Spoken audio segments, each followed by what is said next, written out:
Good day everyone and good day sir. We are the Group Green and we will discuss parole and probation together with my group mates. So ano nga ba ang parole? Alig, can you elaborate what parole is?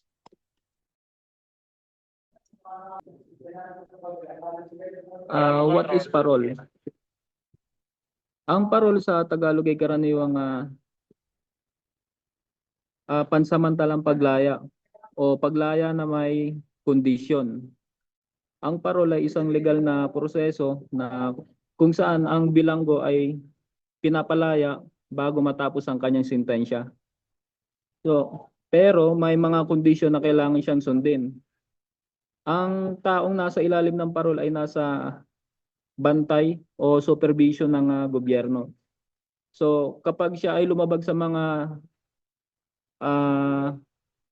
kondisyon ng gobyerno o nagsusupervise sa kanya, maaari ulit siyang ibalik sa kulungan. Next reporter po. Objectives of parole system.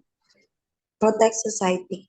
Ang layunin ng protektahan ng lipunan sa konteksto ng sistema ng parole ay ang pagtiyak sa kaligtasan at kapakanan ng publiko pamamagitan ng maingat at sistematikong pamamahal sa muling pagsasama ng dating bilanggo sa lipunan. Isinagawa dito sa pamamagitan ng mahigpit na pagsusubaybay at pagpapatupad ng mga kondisyon ng parol at pagbibigay ng mga programa sa rehabilitasyon upang mabawasan ang posibilidad ng muling paggawa ng krimen at mapanatili ang ayos na kapayapaan sa komunidad. Next reporter po.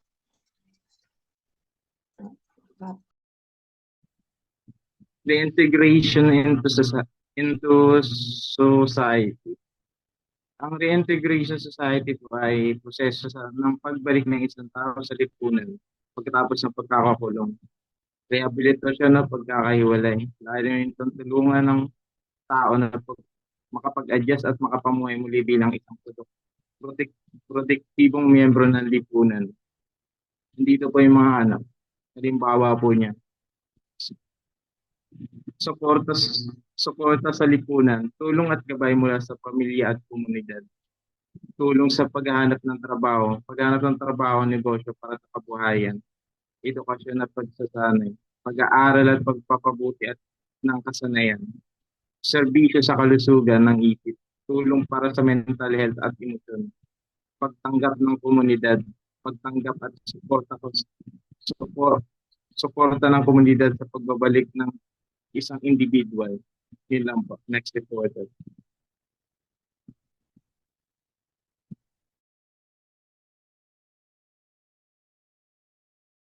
Reduce prison overcrowding. Isa sa mga objective ng parole system. Ang objective nitong reduce prison is makabawas sa kulungan para hindi na pupuno yung kulungan.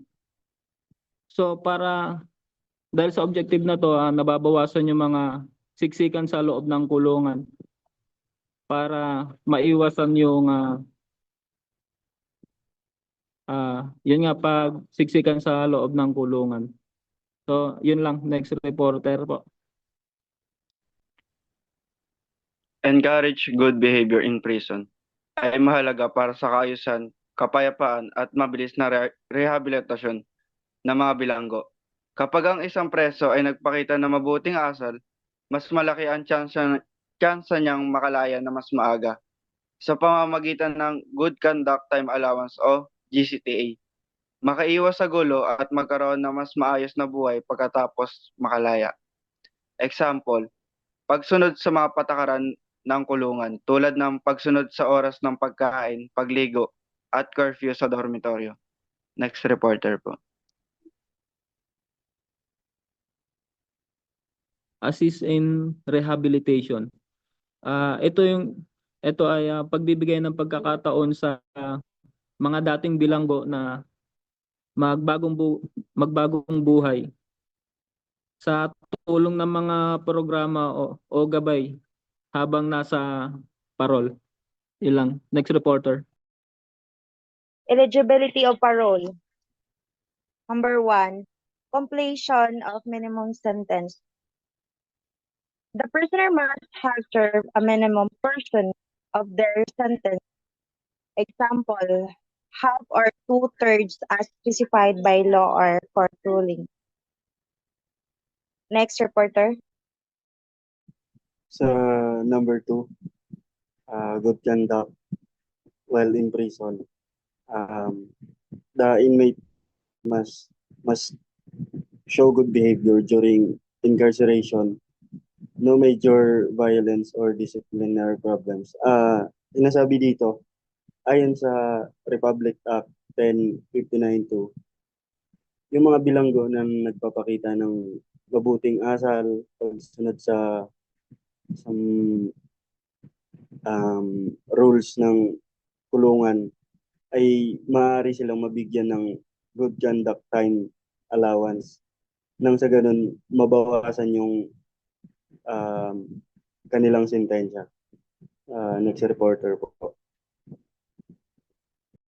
Number 3 po, not a habitual offender or high-risk criminal.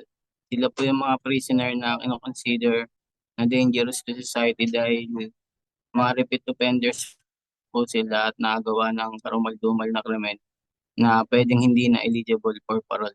Next reporter po. Sa number 4 naman po, yung recommendation from prison official po, ito daw po yung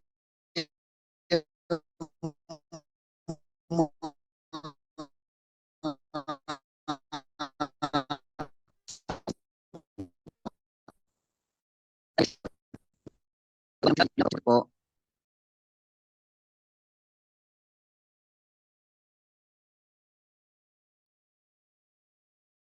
Number 5, proof of rehabilitation.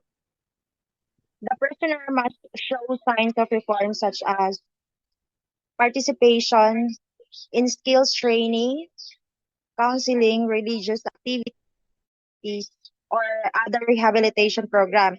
So ito yung mga prisoner or PDL na kailangan nilang pakita ng mga signs na nagbabago na sila sa loob ng kulungan para karapat dapat sila mabigyan ng parole. Next reporter.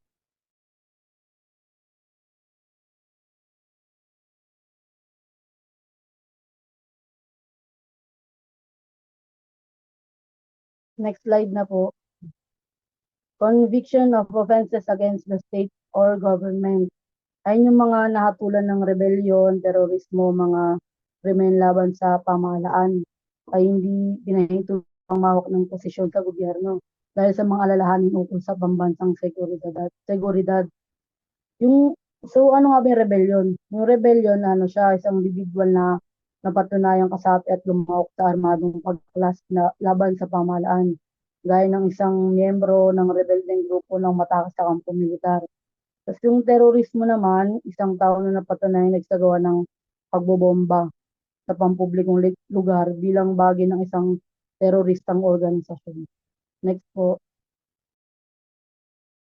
Pending cases in court. A prisoner with unresolved or pending criminal cases is not eligible until all legal matters are cleared. Sa number 7 na to, so it is stated na ang preso na may pending o hindi pa nare-resolve na kaso ay hindi pa eligible sa parole, and kailangan mo na maayos at ma-resolve lahat ng legal na issue. And kapag wala nang nakabinbin na kaso, doon pa lang siya pwedeng i-considera sa parole. So bakit nga ba na hindi eligible ang prisoner na may unresolved or pending criminal cases sa parole? Kasi kapag may pending o hindi pa nare-resolve ang kaso ang isang preso, hindi pa final ang desisyon ng estado, and pwede pa magkaroon pa ng bagong hatol o dagdag na parusa. Depende sa resulta ng mga kaso. And para maging patas at legal na rin ang proseso, kailangan mo nang matapos lahat ng kaso bago siya maging eligible sa anumang benepisyo o konsiderasyon gaya ng parole at iba pa mga legal privilege.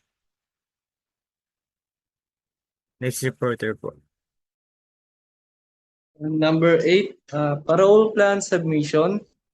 A clear parole plan may be required, such as where the parolee will live, how they will earn a living, and how they will comply with the supervision. Ang sinasabi dito ay kailangan nila ng clear na parole plan, tapos inaano dito kung saan ba yung parolee magtitira, kung paano sila mamumuhay, kung paano siya mamumuhay, at kung paano siya susunod sa supervision. Okay, thank you. Next.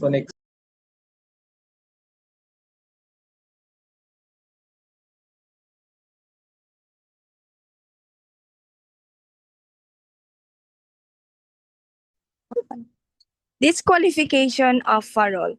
The first is conviction of heinous crimes. Those convicted of heinous crime, murder, rape, drug trafficking, kidnapping are disqualified from parole. Ang ibig sabihin po niyan is individuals found guilty or severe or violent crimes such as murder, drug trafficking, or kidnapping are generally not allowed parole. These crimes are considered too serious and offenders are seen as continued threat to society. Sa madaling salita, ang mga taong nahatulan sila yung mga taong nahatulan ng mabibigat at karumal-dumal na krimen. For example, si Juan ay nahatulan ng rape. Dahil dito, hindi siya kwalipikado sa isang parol. Next reporter po. Number 2, habitual delinquents. Individuals who have been convicted repeatedly of crimes are considered habitual offenders are often disqualified because they are seen as high risk. Ito po ay disqualified na mabigyan ng parol dahil sa convicted na sila sa paggawa ng krimen ng paulit-ulit. Example nito, si Mario na nagtangka na tumakas sa kulungan, automatic na po na ito na disqualified. Ayun. Escapes or those who attempted to escape. Ito yung mga PDL or inmates na disqualified na mabigyan ng parole dahil sila yung tumakas or nagtangkang tumakas. Next report.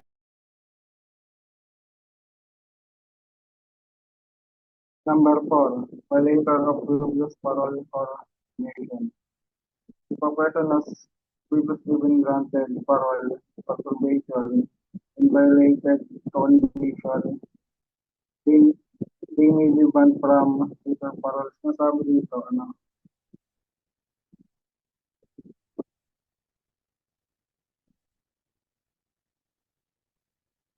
isang tao na bigyan ng parole o probation dati, pero hindi siya sumunod sa condition niya, maaaring hindi na siya bigyan ng parole sa mga susunod sa pagkakataon.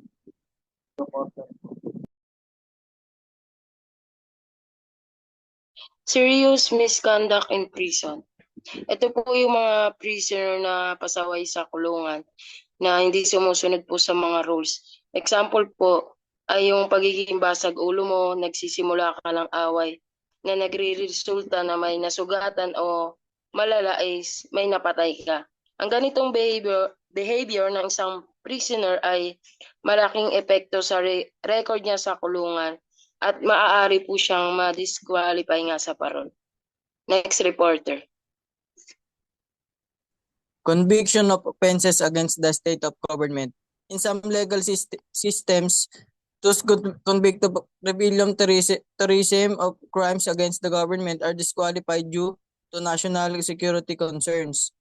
Narito po ang ilang mga sistemang legal ang mga nahatulang rebellion, terorismo o krimen laban sa gobyerno ay hindi pinapayagang makapaglingkod dahil sa mga alalahanin sa bansang seguridad.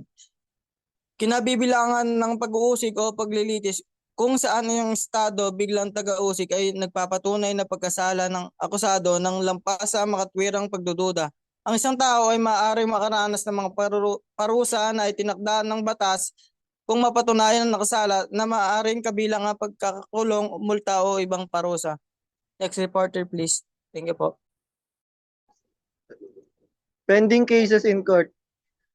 A prisoner with unresolved or pending criminal cases is not eligible until all legal matters are cleared. Ang ibig sabihin po nito, lampa. Sabihin po nito, halimbawa po, si Leo, nakulong po siya sa isang kaso. May isa pa siyang pending na kaso sa korte. Na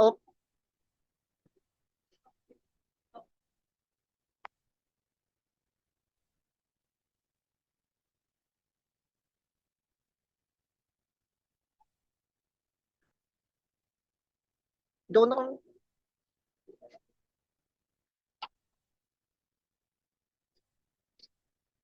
halimbawa po, meron po siya, tapos kailangan po niya nun para maano po siya sa parol. Ayun lang. What is probation?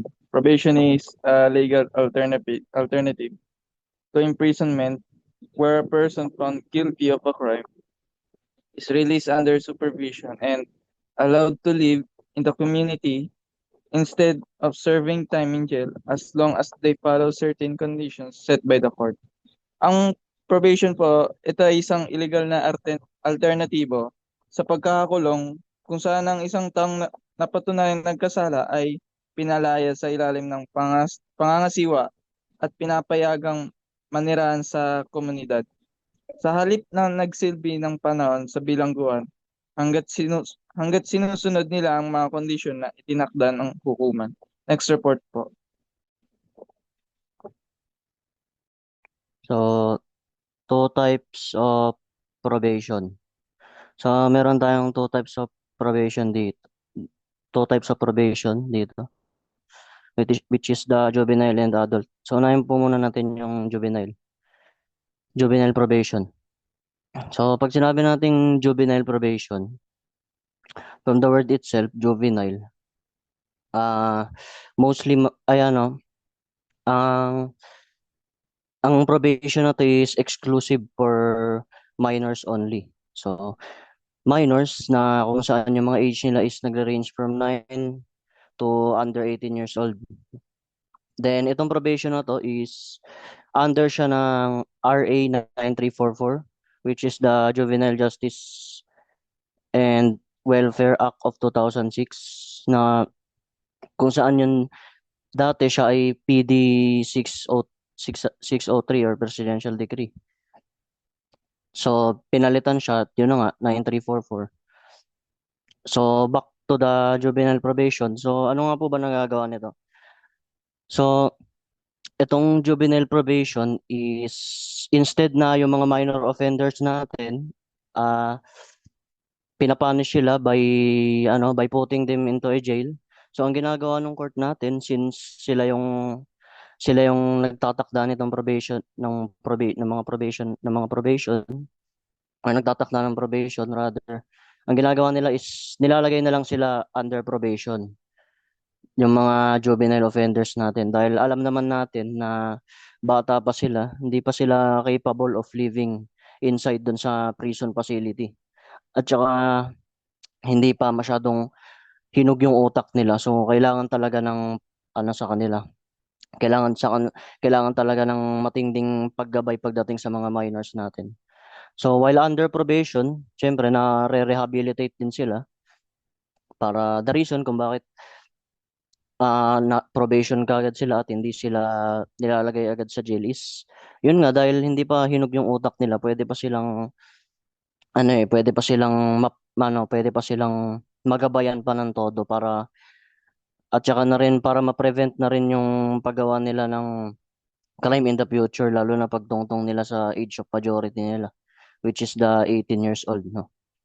So yun nga, while under probation, they are getting rehabilitated din, no, at the same time. And not just rehabilitated, but supervised din. Kumbaga, chine-check din kung may mga chine-check din sila yung mga changes na nangyayari sa kanila, ganun. So hindi lang Hindi lang supervision yung included din. Yan, tulad ng sabi ko. Included din dito yung pag-guide sa kanila. So, ginaguide sila ng iba't ibang tao, no? So, sino-sino ba yung mga nag-guide sa kanila? So, naka-specify dito, ah, ito, na parents, guardian, social worker, at probation officer. At yung, yung nagsusupervise nga rin po pala sa kanila is yung probation officer po nila. Next reporter po. Adult probation covering age 18 and above is a legal system where a person 18 years old or above who has been convicted or crime may be allowed to stay in the community under court supervision instead of being sent to prison as long as they meet requirements and follow conditions set by the court. According to legal system, pag ang 18 years old pataas ay na-convicted sa isang kaso, papayagan sila na magstay sa community under supervision. Instead na mag-serve sila sa kulungan, papayagan sila magstay sa community pag na-meet na nila ang requirements at sumunod sila ang condition na binigay ng korte. Yun lang po. Next. Okay. Forerunners of provision. Basically, this is part talk about the kasaysayan ng pinagmulaan ng provision. Before the formal establishment of modern provision system, meaning bago pa nagkaroon ng official at structured na provision as we know as today, zero practice in individual laid the groundwork for the concept of provision. So maraming mga practice at individual ang nagbibigay ng foundation or nag-prepare ng daan para sa idea ng provision. These forerunners are likely the early vision of initial concept that eventually evolved into provision system. It's about finding out sino o anong nauna that lead to this concept. The image which state these forerunners include, which means the next part of the text will list down the specific practice of our people. So next reporter po. Benefit of clergy. Medieval England.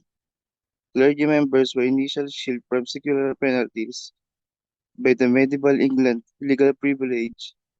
That was the benefit of clergy. Some non-clergy people, especially those who could read, were able to take advantage of this benefit and be given advantage. More lenient treatment for specific offenses is grew over time. They have a three aspect. First is literacy test. A person claiming benefits of clergy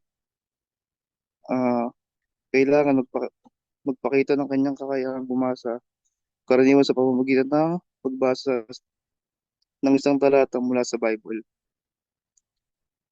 Second is claiming benefits. Kung ang tao ay nakakabasa, siya ay tinuturing na clerk and handed over the church. Last is lighter punishment. Ang mga korte ng simbahan ang mag-impose ng lighter punishment such as penance or branding. The benefit of clergy was eventually phased out as legal reform standards punishment and reduced the distinction between clergy and lay people in the justice system.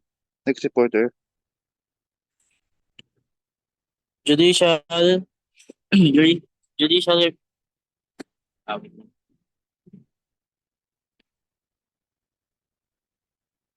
reprieve. 17th to 18th centuries. Court sometimes delayed sentencing or execution of punishment to allow offenders time to seek a pardon. To show reform this show early flexibility in sentencing. Nung ika-17 hanggang ika-17 hanggang ika-18 po, minsan po pinapatagal po ng hukuman ang paghahatol ng parusa po. Pinibigyan po nila ito ng pagkakataon para ano, di- gumagawa ito ng ginagawa nila to para bigyan ng pagkakataon yung nag-asala po na humingi po ng kapatawaran or ipakita po nila na nagbago na po sila. Pinapakita nito na kahit noon ay kakayahang maging flexible o maging maunawain ang korte sa paghahatol. Next reporter po. Rinig ako, sir. Yes, sir. Recognizance and shorties for good behavior. So dito naman is, pwedeng palayain ng isang tao basta mangako siyang magiging mabuting mamayan. Then, madalas may mga kasamang bond na kailangan bayaran. So, this practice was very similar to probation. The offender stay in the community but was under condition, showing early trust in supervised freedom. Next reporter. Transportation. Ito ay isang uri ng parusa na sa halip na ikulong o patawan ng kamatayan ng mga nagkasala, pinapadala sila sa bansa na kung saan ay isang kolonyal, na kung saan ang layunin nito ay alisin sila sa lipunan na pinanggalingan nila at bigyan ng pagkakataong magbago kahit na ito ay mabigat na parusa. Ipanakikita dito ang konsepto ng pansamantalang kalayaan at pagbabagong buhay sa labas ng kulungan. Next reporter po. Dito po si John Agustus. Si John Agustus, isa siyang shoemaker noong ika-19 na siglo. Siya ay kinikilala bilang ama ng probation. Sa kanyang pagsisikap at pangunguna noong 1841 ay makabuluhang naka-impluwensya sa pagbuo ng sistema ng probation sa Estados Unidos. Mga naging contribution niya. Una dito yung advocate for rehabilitation. Naniniwala kasi si Agustus sa potential para sa rehabilitation kaysa sa parusa. Nag-alok siya sa mga nagkasala ng gabay, suportang moral at tulong sa pagbabago ng kanilang pag-uugali. Pangalawa naman is pagkikipagtulungan sa korte. Hinimok niya ang mga korte na palayain ng ilang mga nagkasala sa kanyang kustudiya sa ilalim ng pangako na siya yung mga ngasiwa sa kanilang rehabilitasyon. Yung mga naging legasiya niya. Yung legasiyang iniwan ni John Agustus is yung mga paglatag niya ng pundasyon para sa modernong sistema ng probation at dahil sa kanya ay nabigyan ng pagkakataon na magbago yung mga nagkasala. Dito po nagtatapos yung aming reporting. Maraming salamat po sa pakikinig.